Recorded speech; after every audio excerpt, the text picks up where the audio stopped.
días. Bueno, hermanos, que el Señor los bendiga y que tengamos los corazones preparados para escuchar su palabra. Porque es muy importante la palabra de Dios, porque la palabra de Dios transforma nuestros corazones, se santifican en tu verdad. Tu palabra es la verdad. Y delante de la palabra de Dios tenemos que tener una reverencia santa, serapente, un corazón abierto, un corazón respetuoso, un corazón que sabe que viene de parte de Dios, porque dice delante de Dios y de parte de Dios. Cuando Dios nos habla a través de su palabra, hermano. Pero hay algo muy importante, que entendamos que estamos en dependencia del Espíritu Santo. Dependemos del Espíritu Santo, entonces tenemos que orar para que el Señor me fortalezca para poder predicar su palabra y que también el Señor utilice su palabra para la edificación, para la iglesia. Amén. Porque si no está su Espíritu, perdemos el tiempo, creo. Entra por aquí y sale por ahí y no tiene ningún efecto. Solo el Señor tiene el poder para transformar. Él es todopoderoso, conoce todos los corazones que están aquí y la necesidad de cada uno de nosotros. Y Él tiene el poder y el conocimiento para transformar. Él es todopoderoso. Yo puedo hablarle, si Él no interviene, no consigo. Entonces Él tiene poder. Por eso, en dependencia de Dios. Bienaventurados los pobres en espíritu. Bienaventurados los pobres en espíritu. Oramos por la palabra. Señor, estamos en tu presencia, Señor. Alabado sea tu nombre, Señor. Tú eres el Rey de Reyes, Señor de Señores, Señor. Aquí está tu iglesia reunida, Señor, en tu presencia, Señor. Tú conoces cada corazón que está aquí, Señor, la necesidad de cada uno, Señor. Ten misericordia de nosotros, Señor. Ten misericordia de mí, Señor, y ayúdame a predicar tu santa palabra, Señor. Ayuda, Señor, para que sea de edificación, para transformar, para santificar, para traer conocimiento de ti, Señor, y arrepentimiento a nuestros corazones, y que salgamos de aquí bendecidos, Señor, y crecer en tu gracia, Señor. Ayuda, Señor, en el nombre de tu Hijo. Amén. Bueno, hermanos, voy a hablar sobre Cristo instaura la nueva Pascua. Como estamos en la Semana Santa, ya sabemos que el Señor no nos mandó a tener una Semana Santa. No nos mandó celebrar eso. De hecho, la Semana Santa no es tan santa como Dios nos llamó a una vida santa. Amén. A una vida santa. Sea santos en toda vuestra manera de vivir. Sea santo porque yo soy santo. La voluntad de Dios para con vosotros, dice, es vuestra santificación. Es una vida santa. Cada día, cada minuto. Tenemos que vivir en santidad para el Señor. Y la santidad muchas veces se interpreta mal y se ve como una tristeza. La santidad es bendición y gozo en la vida eterna, hermano. La voluntad de Dios es buena, agradable y perfecta. Vivir en santidad es vivir en la voluntad de Dios que trae beneficios a nuestra alma y trae gozo y vida eterna. Decía Juan por la mañana que hay mucha tristeza. ¿Dónde hay pecado, qué habrá? Tristeza, dolor, sufrimiento, eso es lo que trae el pecado. Pero donde hay santidad, que trae bendición. Bienaventurado, ¿no? La bienaventuranza de Mateo 5. Y también Salmo 1. Bienaventurado el hombre que no se sentó en silla de escarnecedores, que no anduvo en camino de pecadores, que medita la ley de Dios día y noche. Dice, ahí este hombre es como el árbol que está plantado al lado del agua y sus hojas son siempre verdes.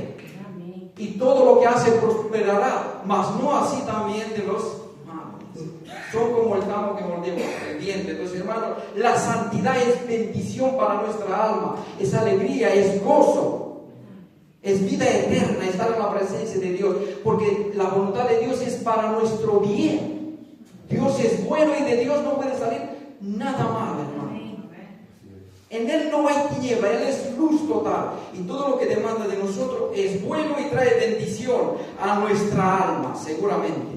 Porque Dios lo puso para bendición, nos dice la Escritura. Entonces, que entendamos así la santidad como un beneficio, porque Dios es bueno. Y Dios nos salvó para bendecirnos. Somos hijos de bendición, dice la Escritura, y somos llamados para bendecir, porque somos bendecidos en Cristo Jesús. Mira, hermano, como estamos todos aquí, Eso es el fruto de su aflicción. Cristo hace más de 1200 años cuando murió, antes de la fundación del mundo, ya nos veía aquí. Y somos su fruto. Ese mañana no era posible si Cristo no muere en la cruz y no paga el precio. Mas por cuanto Cristo ha muerto y pagó el precio, aquí estamos nosotros en su presencia, disfrutando del Señor primeramente y después de la comunión uno con otro. Vayamos en la escritura en Marcos, capítulo 14, versículo 12. Entonces hablamos sobre la Pascua. Dice aquí, en el primer día de la fiesta de los panes sin levadura, cuando sacrificaba el cordero de la Pascua, sus discípulos le dijeron: ¿dónde quieres que vayamos a preparar para que comamos la Pascua? Y envió 2 de sus discípulos y le dijo: id a la ciudad y os saldrá al encuentro un hombre que lleva un cántaro de agua, siguiéndole. Y donde entraré, decir al Señor de la casa: el maestro dice, ¿dónde está el aposento donde he de comer la Pascua con mis discípulos? Y él os mostraré un gran aposento alto, ya dispuesto, preparado para nosotros ahí. Fueron sus discípulos y entraron en la ciudad y hallaron como le había dicho, y prepararon la Pascua. Y cuando llegó la noche, vino él con los 12. Y cuando se sentaron a la mesa, mientras comía, dijo Jesús: de cierto os digo que uno de vosotros que come conmigo me va a entregar. Entonces ellos comenzaron a entristecerse y a decirle uno por uno: ¿seré yo? Y el otro: ¿seré yo? Él respondió y le dijo: es uno de los 12, el que moja conmigo en el plato. A la verdad, el Hijo del Hombre va según está escrito de él. Mas hay de aquel hombre por quien el Hijo del Hombre es entregado. Bueno no fuera a ese hombre a no haber nacido. Y mientras comía, Jesús tomó pan y bendijo y lo partió y dio diciendo: toma, eso es mi cuerpo. Y tomó la copa y habiéndole dado gracia le dijo, y bebieron de ello todos. Y les digo: esto es mi sangre del nuevo pacto, que por mucho es derramado. De cierto os digo que no beberé más del fruto de la vid hasta el día que lo beberé de nuevo en el reino de Dios. Hermano, es algo muy importante, la Pascua. ¿Qué significa Pascua? Es pasar por aquí, es pasar por encima. Eso significa la palabra Pascua. Y para entender la Pascua tenemos que volvernos en Éxodo capítulo 12. Ya sabemos que el Señor envió a Moisés a rescatar al pueblo de Israel bajo de la esclavitud que tenía ahí en Egipto. Estaba ahí el faraón y tenía al pueblo de Israel bajo la esclavitud. Entonces el Señor envió a Moisés para sacarlo de ahí. Moisés se presentó delante del faraón, pero él no quiso dejar el pueblo. Entonces vino las 10 plagas. Y la última plaga fue la plaga de la muerte de los primogénitos, de los hijos de los hombres y también de los animales. Mas Dios le mandó, al Señor le mandó: en esa noche vosotros tenéis que matar a un cordero. Un tráiler, es como un tráiler de la película. Hablaba de Cristo, un cordero, sin defecto. Tenía que matarlo, asarlo y comerlo con hierba amarga y con pan sin levadura. Y después coger la sangre y ponerlo en el dintel y los 2 postes. Y el Señor, viendo la sangre, pasaba por encima de la casa de Israel y los primogénitos de Israel no morirían. Entonces vemos como la sangre del cordero, ese era el medio que Dios libró al pueblo de Israel. Él puso el medio, era el cordero, la puerta de escape de la ira de Dios, porque Dios declaró juicio sobre los egipcios. Hermano, ¿cuál es nuestro medio de salvación? Nuestro Señor Jesucristo, porque Él dice Juan Bautista: mira el Cordero de Dios que quita el pecado de mí. Entonces vemos la puerta. Yo soy la puerta de la oveja, yo soy el camino, la verdad y la vida. Y vemos aquí el Señor como festejaba la Pascua, pasar por algo. Entonces a nosotros también el Señor provisto para nosotros la salvación, para pasar por alto su ira, pasar por encima de nosotros, es la sangre de Cordero que nos libra de la ira de Dios que viene. Porque dice la Biblia también en Juan capítulo 3, el que cree en el Hijo de Dios tiene vida eterna, mas el que rehúsa creer no verá la vida, y la ira de Dios permanece sobre él. Hermano. Entonces Dios es justo. Y vemos como aquí el Señor libró al pueblo de Israel a través del Cordero de la Pascua. Pasó por alto hacia nosotros. Tenemos vida eterna y escapamos del juicio de Dios por medio de la fe en Cristo Jesús. Pero eso es la introducción, hermano. Pero vamos a ver poco a poco el detalle, como el Señor preparó la Pascua. Porque vemos aquí como el Señor está siempre en control. Eso es muy importante entender. Cristo está siempre en control, nunca pierde el control. Es el Señor del tiempo, el Señor de señores, el dueño de todas las cosas. Entonces Cristo aquí, cuando manda a los dos apóstoles, ya sabía que había un traidor entre ellos. Y el lugar debería de ser secreto. El lugar debería de ser secreto porque ya los fariseos, los líderes religiosos, decidieron prender a Jesús, porque en esa condición estaba ellos. Estaba en Betania y ahora tenía que ir a Jerusalén. Ya los judíos pensaban aprenderlo, pero decía, mira, no antes, no en el tiempo de la Pascua, después, para que no haya una revolución en el pueblo, no, después decía, ¿no? Nos dice aquí en el versículo 13, y envió 2 de sus discípulos y le dijo, ir a la ciudad y os saldrá al encuentro un hombre que lleva un cántaro de agua, síguele. Hermano, en ese tiempo en Israel los que llevaban el cántaro de agua eran las mujeres. Los hombres llevaban en recipientes de piel. Jesús estaba en control, sabía lo que habla. Él es Señor del tiempo. El Cordero dice que fue inmolado antes de la fundación del mundo. Y ya sabía el Señor que venía ese día. De hecho, Él anunció muchas veces su muerte. Y que va a ser entregado y va a ser crucificado, que los líderes religiosos lo van a coger, que los sumos sacerdotes, los saduceos, los escribas, los ancianos, toda la élite del pueblo va a ir contra él, hermano. Eso es algo tremendo lo que pasó con el Señor, porque la noche cuando fue juzgado el Señor en Sanedrín, ahí había la élite del pueblo de Israel. Pero había muchos entre ellos que ni se llevaba bien, los saduceos, los fariseos, los escribas, los ancianos. Pero para matar a Jesús, el mundo es capaz a unirse contra Dios, aunque hay enemistad entre ellos, y va contra la fe. Ha ido contra Jesús y decidieron en esa noche crucificar al Señor, pero el Señor ya sabía, porque Él sabía por lo que vino en este mundo. Él vino para servir y dar su vida como servicio, su vida para quién, para nosotros y para todo aquel que cree en Él. Y vemos aquí como el Señor está en control, totalmente en control, no tenía un plan B, sabía que Judas lo va a traicionar. De hecho, Judas ya habló con los líderes religiosos, ya habló con ellos, solo que buscaba el tiempo para poder venderlo. Vaya conmigo en Juan capítulo 12.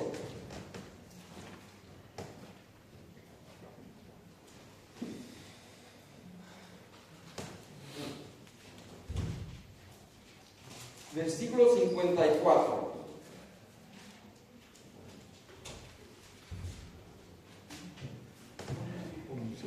11, perdón, 11. Me confundí, es 11. Dice aquí, por tanto Jesús ya no andaba abiertamente en los judíos, sino que se alejó de ahí a la región contigua al desierto, a una ciudad llamada Efraín, y se quedó ahí con sus discípulos. Y estaba cerca de la Pascua de los judíos, y muchos subieron de aquella región a Jerusalén antes de la Pascua para purificarse. Y buscaba a Jesús, y estando ellos en el templo se preguntaba uno a otro, ¿qué os parece? ¿No vendrá la fiesta? Y los principales sacerdotes y los fariseos habían dado orden de que si alguno supiese dónde estaba, lo manifestase para que lo prendiese. Entonces, pero el Señor ya lo sabía. En esa condición vino el Señor debería ser secreto el lugar, y sabemos que los apóstoles que han ido a preparar el lugar era Pedro y Juan, porque Judas no debería de saber dónde estaba el lugar, porque todas las cosas debían ser cumplidas según el plan de Dios, según la palabra de Dios. Hay algo extraordinario, hermano, que podemos aprender de aquí. Como el Señor, como le he dicho antes, está en control. Eso debe de traer confianza a nuestra vida y seguridad a nuestra alma, sabiendo que el Señor siempre está en control y todo va según su plan. Vivimos en una sociedad con muchas malas noticias, guerras, o la economía va a ir mal, o va a pasar esto, va a pasar otras cosas, y tantas noticias malas que hay en la sociedad. Pero no olvidéis que el Señor está en control, es soberano y nada se le escapa. Él sabía de la guerra que va a pasar en Ucrania, sabía todo que si el mundo hay muchas tinieblas, hay muchos pecados, no significa que Dios perdió el control. Todo sigue según su plan, hermanos. Solo depende si nosotros estamos en el plan de Dios. Porque nosotros somos más que vencedores. La iglesia de Cristo es vencedora. Sobre esa iglesia, sobre esa piedra edificaré mi iglesia, y ni la puerta de Hades prevalecerá contra ella. El que cree en Jesús tiene vida eterna. Porque el Señor está en control. Porque no olvidemos, hermanos, Cristo es Dios. Lo conoce todo, desde el principio al fin. Conoce nuestros corazones. Por eso Él nos puede ayudar a todos nosotros. Conoce nuestros corazones, conoce lo que necesitamos y tiene el poder para ayudarnos. Y no olvidemos, ese es nuestro Señor Jesucristo. Es Dios. Entonces vemos como aquí Él sabía y en esa condición prepararon la cena. Dice aquí en el 15, y Él mostró un gran aposento alto, dispuesto, preparado para nosotros. Ya estaba preparado y dispuesto, hermano. Ya el Señor lo tenía todo en control. Voy a ver, de hecho dice en otra parte la escritura que el Señor deseaba pasar la Pascua. Imagínase ahora, el Señor deseaba ese mañana, creo, para estar en su presencia y disfrutar uno de otro y de Él. Dios desea estar con nosotros. Y ese es un gran honor de nuestra parte. Si nosotros somos ignorantes de realidad, que el Dios creador de todas las cosas desea estar con nosotros. Por eso en la presencia de Dios, ¿qué dice la Biblia? Hay plenitud de gozo. Amén. En el mundo hay tristeza, hay pecado, porque el enemigo viene a matar, matar y destruir. Trae sufrimiento. Al enemigo le gusta producir sufrimiento, le gusta hacer daño a los hijos de Dios, porque Satanás odia a la iglesia, odia a los hijos de Dios, odia a todo aquello que son hechos a la imagen de Dios, hermano, y quiere hacernos daños. Cristo viene para darnos vida. El enemigo viene para destruirlo, mas Cristo viene para bendecirnos. Entonces la presencia del Señor es la bendición. Vemos como el Señor todo lo tenía preparado, todo lo tenía. Entonces ese es lo que quiero sacar de esa parte de la escritura, que el Señor está en control. Nada se le pierde. Y entonces eso debería de traer a nuestros corazones seguridad. La paz de Dios que sobrepasa todo entendimiento, hermanos. Pero ¿de dónde viene esa paz?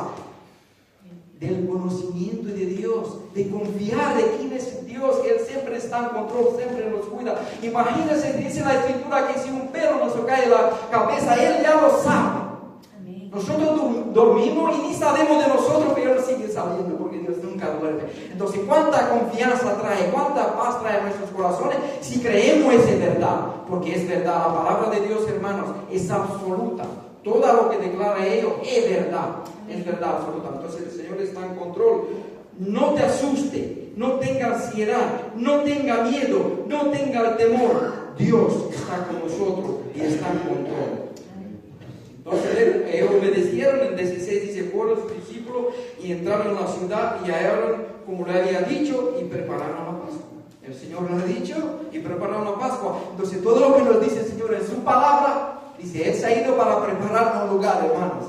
Si nosotros confiamos como los apóstoles y seguimos su pisada y obedecemos su verdad y creemos en Él, Él nos preparó un lugar. Y llegará el día cuando lo verás como Él lo ha dicho. Porque Él es la verdad absoluta que se encarnó y vino entre nosotros. Él no puede mentir, la verdad no puede mentir. La verdad se ha hecho carne y nos declaró que se ha ido a preparar un lugar, que donde Él esté, nosotros también estemos con Él ahí. Y es verdad, créelo, es más verdad que nosotros estamos aquí. El Señor cumple su palabra, siempre lo cumple. Confía en el Señor. Entonces los apóstoles encontraron exactamente como el Señor lo ha dicho. Entonces, llegando la noche, vino los 12, y cuando se sentaron a la mesa, Mientras comía, dijo Jesús: de cierto os digo que uno de vosotros que come conmigo me va a entregar. Ese es muy triste. Muy triste. Muy triste. De hecho, en otra parte de la Escritura dice que Cristo se entristeció. La ha hecho con tristeza, con dolor. Alguien de entre vosotros me va a entregar, porque el Señor ya sabía quién es. El Señor sabía cuando Él robaba el dinero también. Es Dios, conoce todo, ¿sabes? Él sabía todo sobre que alguien lo va a entregar. Entonces, dice aquí: a la verdad el Hijo del Hombre va según está escrito de Él, mas hay de aquel hombre por quien el Hijo del Hombre es entregado. Buena lo fuera a ese hombre que no haber nacido, hermano. Ese es muy fuerte. Eso trae tristeza a mi corazón cada vez que lo leo, les soy sincero. Pero vemos aquí la responsabilidad de cada ser humano.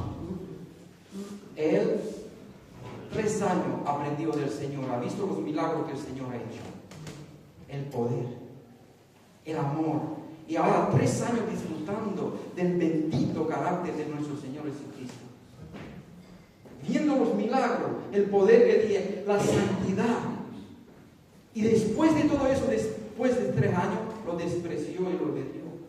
Entonces vemos todos nosotros que tengamos cuidado, hermanos, porque ahí vemos la Escritura que dice: el que moja conmigo. Y los judíos, cuando comía, ponía una especie y ponía, según se sentaba a la mesa, unos tazones, ¿sí? Y el que mojaba con él es porque estaba muy cerca de él. Estaba cerca, puede ser pegado él o el siguiente, porque mojaba el que estaba más cerca de ese diente que había allí.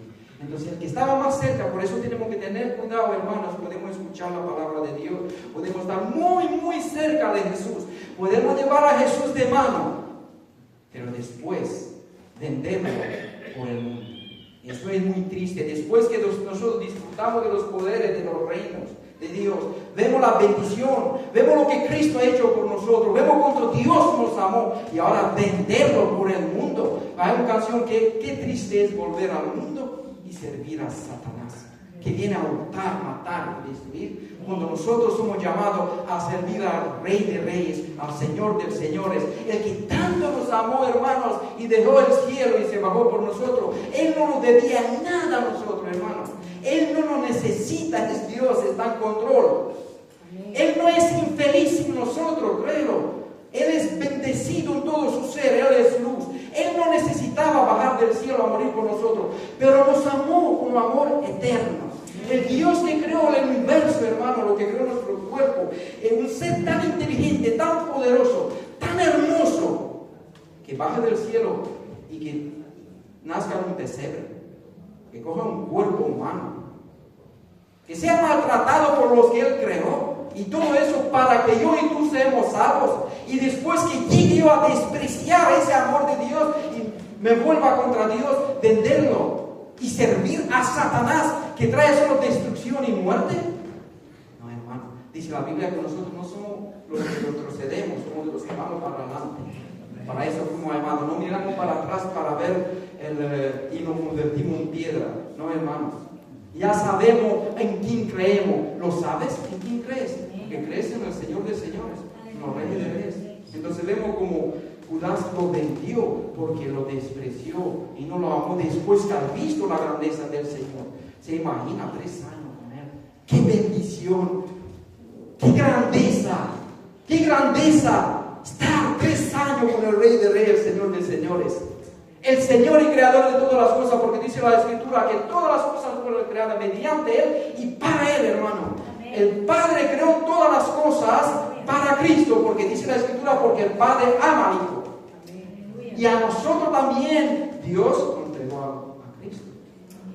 Entonces vemos que esa tradición fue muy triste y Cristo dice, el mejor sería que ese hombre nunca naciera, hermano, porque se perdió y vendió al Señor. Entonces, que no hagamos nosotros lo mismo que aprendemos. Nosotros tenemos la Escritura y podemos aprender de ella.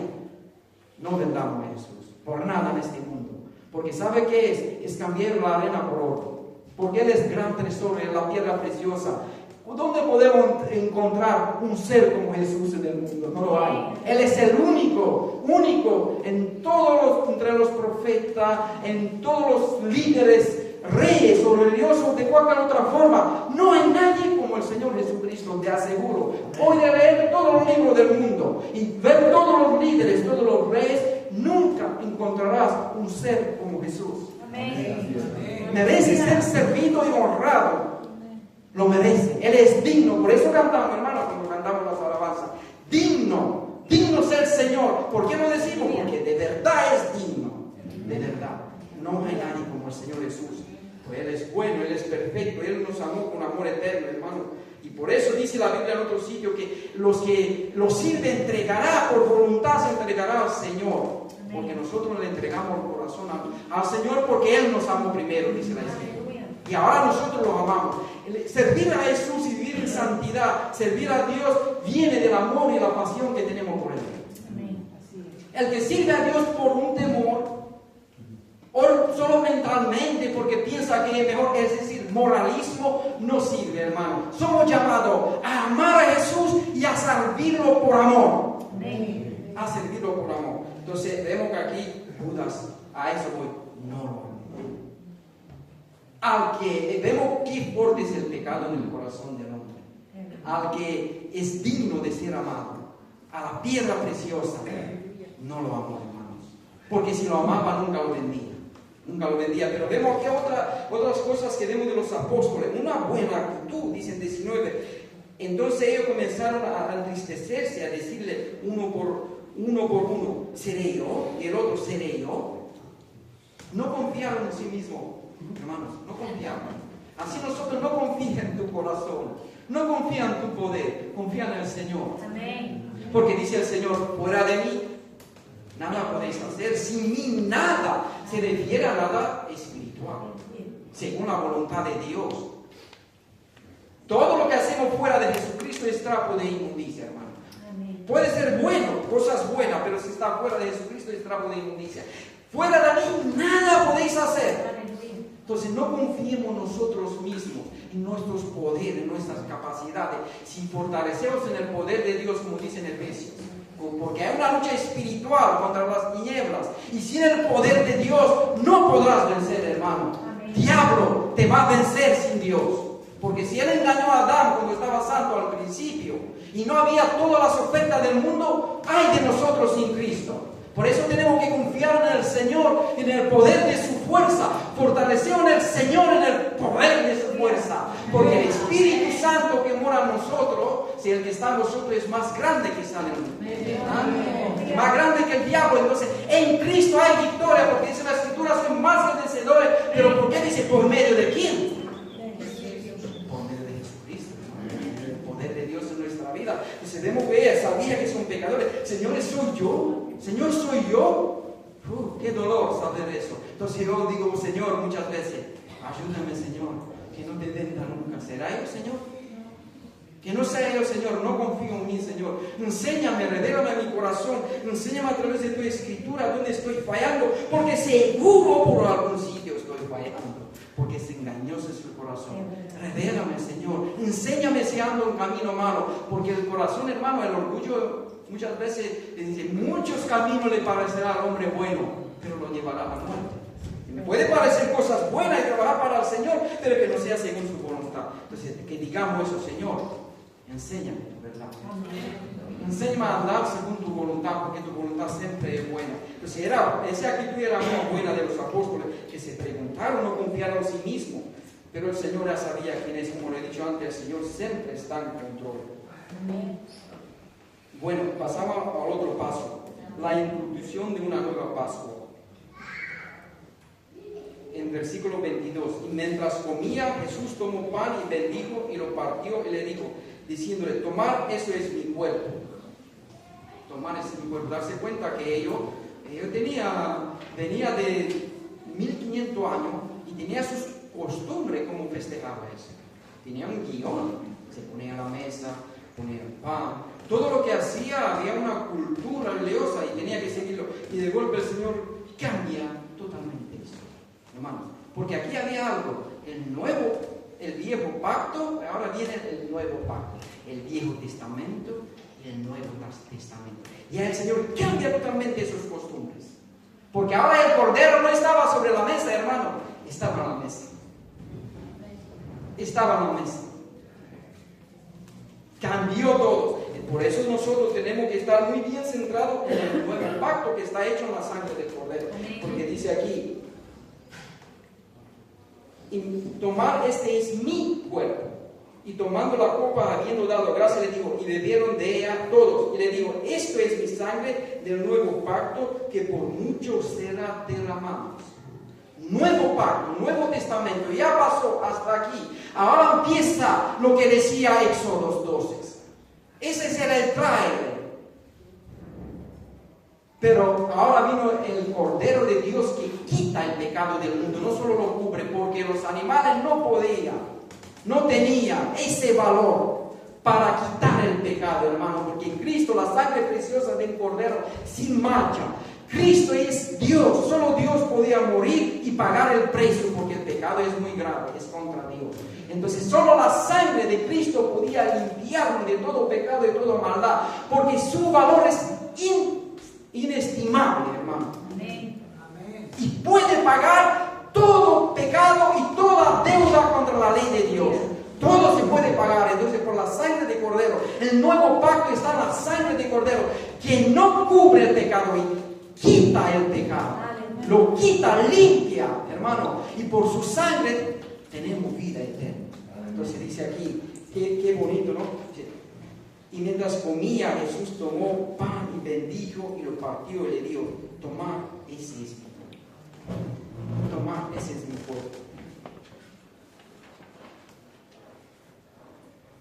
Bueno, vaya conmigo en Juan capítulo 6, para ver un poco ahí.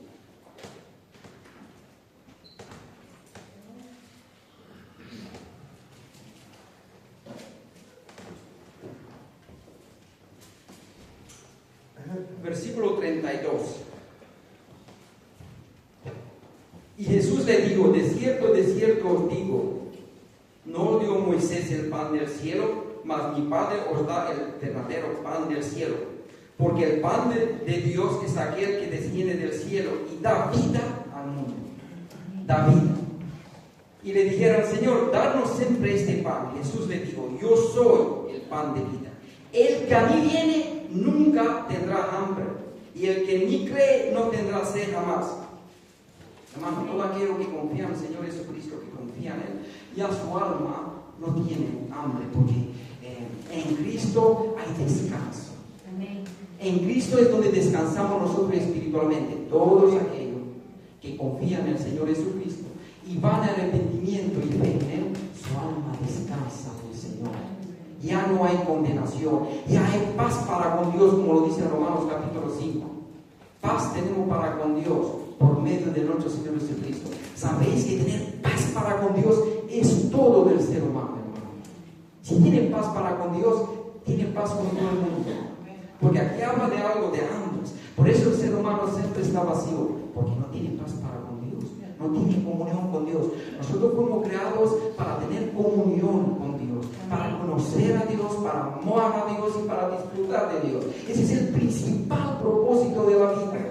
El pecado nos separó de Dios y Cristo viene y nos une con Dios, para que tengamos la esencia de la vida, es conocerlo, disfrutar de Él. Pero el pecado nos separó. Mas ahora viene la verdadera comida. La comida del alma es el Señor Jesucristo. Cuando nosotros nos agarramos a Él, cuando nosotros confiamos en Él, entonces en el ser humano, en el corazón se produce esperanza y vida eterna y comunión con Dios. Entonces el hombre se siente bien, se siente contento, hay paz para con Dios. Y eso empieza a tener paz con todo el mundo, hermano. Cuando hay paz en el corazón con Dios, el corazón que tiene paz, tiene paz. Amén. Entonces vemos aquí, pues yo soy el pan de vida, el que a mí viene nunca tendrá hambre. Se habla de una hambre espiritual. ¿Se acordáis que dice la Escritura que había lo que buscaba? Nosotros somos buscadores, pero cuando encontramos el tesoro, ya no buscamos más. Porque en Cristo hay plenitud de gozo. En Cristo está todo. En Cristo está todo, hermano. Y dice aquí, en 38, porque he descendido del cielo no para hacer mi voluntad, sino la voluntad del que me dio. Y esta es la voluntad del Padre, el que me dio, que todo lo que me diera no pierda yo nada, sino lo resucite del día postero. Y esta es la voluntad del que me envió, que todo aquello que vea al Hijo y cree en Él tenga vida eterna, y yo le resucitaré en el día Dice aquí, en 40, esta es la voluntad del que me dio, que todo aquello que ve al Hijo y cree en Él, tenga vida eterna. Es decir, el corazón cuando cree en Jesús ya tienes vida eterna. Amén. Porque esta es la vida eterna, que te conozca a ti, único Dios verdadero, y Jesucristo que tú enviaste. Juan 17, versículo 3. Y esta es la vida eterna, que te conozca. Entonces aquí dice, el que ve al Hijo y cree en Él, tiene vida eterna, hermano. Si tienes vida eterna, esa es una gran bendición, hermano. Pero ¿cuál es la vida eterna? Que deje ese cuerpo de morir. No, la vida eterna es conocerlo, verlo y amarlo, seguirlo, confiar en Él. Esta es la vida eterna. Cuando eso se produjo dentro de tu corazón, ya tienes la vida eterna, porque crees en la vida eterna, porque tienes a Jesús en tu corazón. Y eso es una bendición muy grande. Es victoria contra la muerte, hermano. Porque dice la Biblia que Satanás esclaviza al ser humano por medio del miedo a la muerte. Mas Cristo viene y da vida y vida eterna. Ya no hay miedo, ya no estamos bajo la esclavitud del diablo. Si ahora estamos libres en Cristo Jesús. Amén. Somos libres porque dice la Escritura que el que conoce la verdad y permanece en la verdad lo hará libre. ¿Y quién es la verdad? Jesús, hermanos. Yo soy el camino, la verdad y la vida. El que tiene a Jesús en su corazón, el que cree en Jesús, el que confía en Jesús, tiene vida eterna y es libre. Amén. Bajo el poder de Satanás, Dios nos cogió de las tinieblas y nos puso en una luz admirable. Y tenemos vida eterna. Y lo creemos porque dice Jesús, el que cree en mí, como dice la Escritura, ¿qué saldrá de él? Entonces el mundo es triste, mas nosotros somos gozosos. ¿Por qué? Porque tenemos a Jesús en nuestros corazones. Porque Jesús vive en nosotros. Como dice Pablo, más no vivo yo, Cristo vive en mí. Es una gran bendición. Es decir, somos el templo del Espíritu Santo y Dios vive en nosotros. Amén. Bueno, hermano, seguimos. Ahora, en versículo 49 nos dice, vuestros padres comieron el maná en el desierto y murieron. Este es el pan que desciende del cielo para que el que de él coma no muera. Yo soy el pan vivo que descendió del cielo. Si alguno comiera de este pan, vivirá para siempre. Y el pan que os daré es mi carne, lo cual yo daré por la vida del mundo, hermano. Lo dice claro, yo voy a morir en la cruz. Mi cuerpo va a ser partido en la cruz. Pero a todos aquellos que creen y confían en mí, tiene vida eterna. Porque eso es comer a Jesús. ¿Qué significa comer la carne de Jesús? Porque no nos invita Jesús a ser animales. Jesús nos invita a confiar y creer en Él.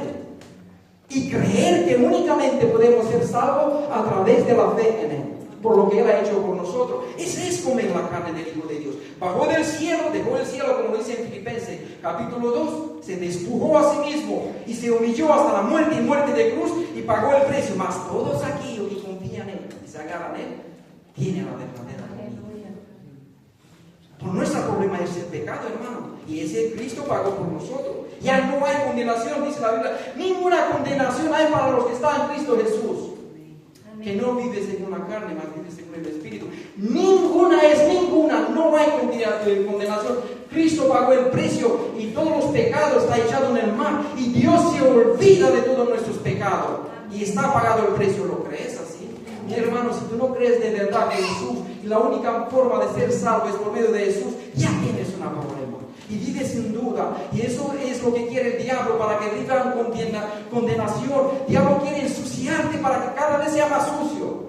Mas la sangre de Cristo, ¿qué viene? Para limpiar. ¿Y cómo no limpia la sangre? Porque no es un sangre físico. Es por la fe en lo que Él ha hecho por nosotros. Ese limpia nuestra conciencia de la condenación del pecado. Porque Dios puso la ley moral en nuestros corazones. Y cada vez que pecamos, la conciencia dice, mal. Y es la conciencia se va cargando. Y hay el peso del pecado dentro del corazón del ser humano. Mas cuando nosotros creemos y confiamos en Jesucristo, Él limpia esa conciencia por su poder. Y quedamos libres delante de la presencia de Dios. Sabemos que somos pecadores. No jugamos con el pecado. Es decir, no cogemos eso como excusa para pecar. No, hermanos. Porque no utilicemos la gracia de Dios para el libertinaje, como dice la Escritura, si lo utilizamos para santificarnos más, sabiendo lo que Él ha hecho por nosotros. Amén. Entonces no permita que Satanás te condene, porque Cristo ya pagó el precio. Porque dice la Escritura, si Dios está con nosotros, ¿quién contra nosotros? Mas Cristo murió por nosotros. ¿Quién puede condenarnos si Dios dice, perdonarnos? ¿Hay alguien más grande que Dios que diga no? Nadie puede decirle a Dios nada. Lo que Dios declara así se queda, porque Él es soberano, es todopoderoso. Y si tú confías en Jesucristo, tienes vida eterna, hermano. Si crees de verdad en Él. Entonces, agárrate a Jesús. Esa es la idea de la Pascua. Dice aquí en 53, de cierto os digo, si no coméis la carne del Hijo del Hombre y bebéis su sangre, no tenéis vida a vosotros. De cierto os digo, si no confiáis en mí, si no creéis en mí, y creéis que seréis salvos por buenas obras, no tenéis vida a vosotros. Eso es lo que está diciendo, hermano. Mas si crees tú que te presentarás delante de Dios y dices, Señor, he predicado en tu nombre, Señor, saqué mucho demonio en tu nombre, y tantas cosas hice, Señor, en tu nombre. Apartaos de mí, hacedores de maldad. Nunca los conocí. Hiciste mucho, pero no confiaste en mí. Porque sabes que sé que no confiaste en mí. No todo lo que dice Señor, Señor, entra al reino de los cielos, solo los que hacen la voluntad de mi Padre. Pero ¿quién son los que hacen la voluntad del Padre? El que ama al Padre, hermano. El que lo ama porque Él por amor. El que me ama guarda mi palabra. El que no me ama no guarda mi palabra. Entonces, ¿quién hace la voluntad de Dios? El que ama a Dios.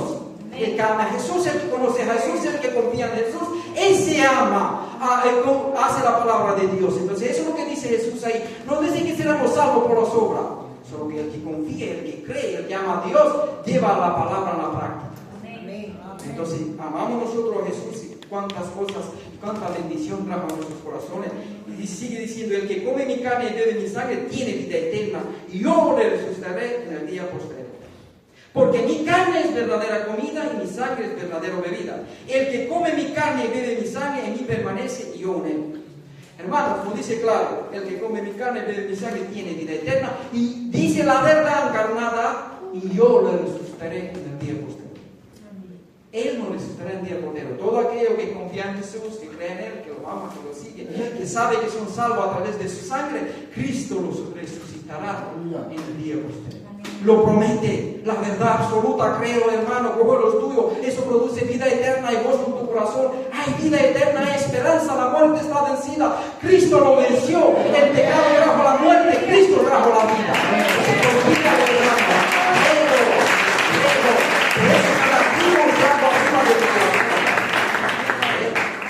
Señor, no es una estimulación psicológica, no es algo solo para producir emociones, hermano, es la verdad, es la verdad. Eso trae bendiciones, hermano, trae emociones buenas a nuestros corazones. A lo que voy, que no somos para manipular emocionalmente, si es porque es la verdad, es lo que dice el Señor. Bueno, voy a leer en Isaías 53 también. Vaya conmigo en Isaías 53. No sé cómo vamos del tiempo.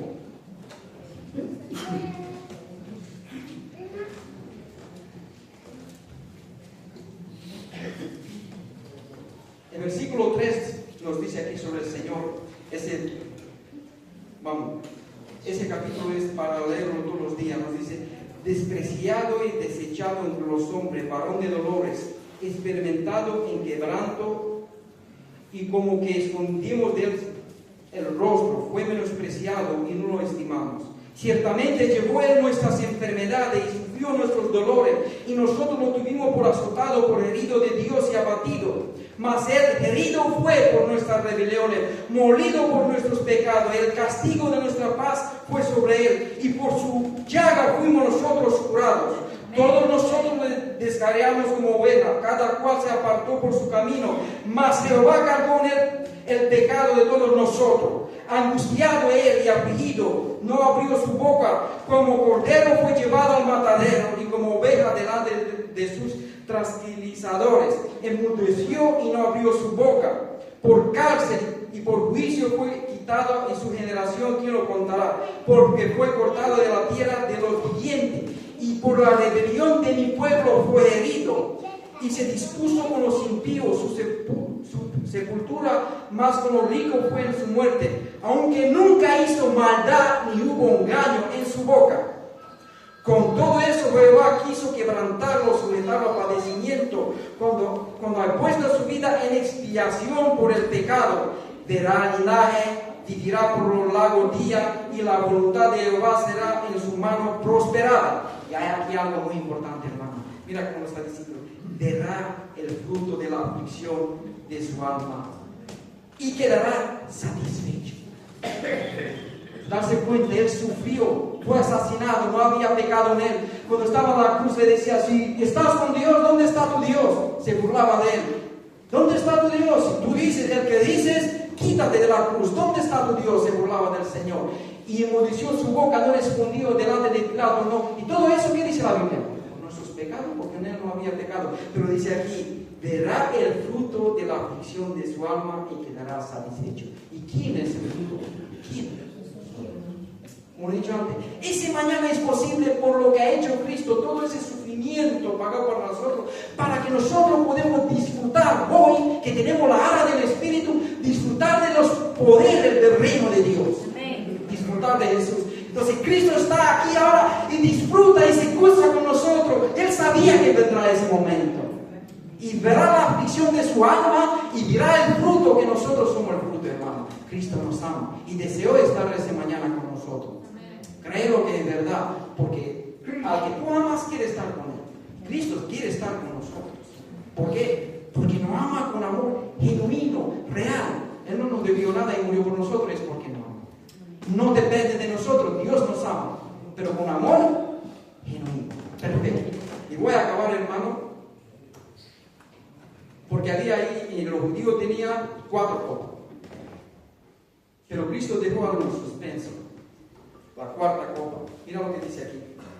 Ellos tenían a lo largo de, cuando tenía la Pascua, como había un guión, llegaba, tomaba esa copa en ese tiempo, Cristo tomó la 3ª copa, pero la 4ª se quedó. Y mira lo que nos dice aquí. De cierto, en 25, Marcos 25, de cierto os digo que no beberé más ese fruto del vid hasta aquel día en que lo beberé de nuevo en el reino de Dios. ¿Con quién? Con nosotros. Con esa expectativa tenemos que vivir todos nosotros, pensando y teniendo la mirada puesta en el reino de Dios, a la boda del Cordero.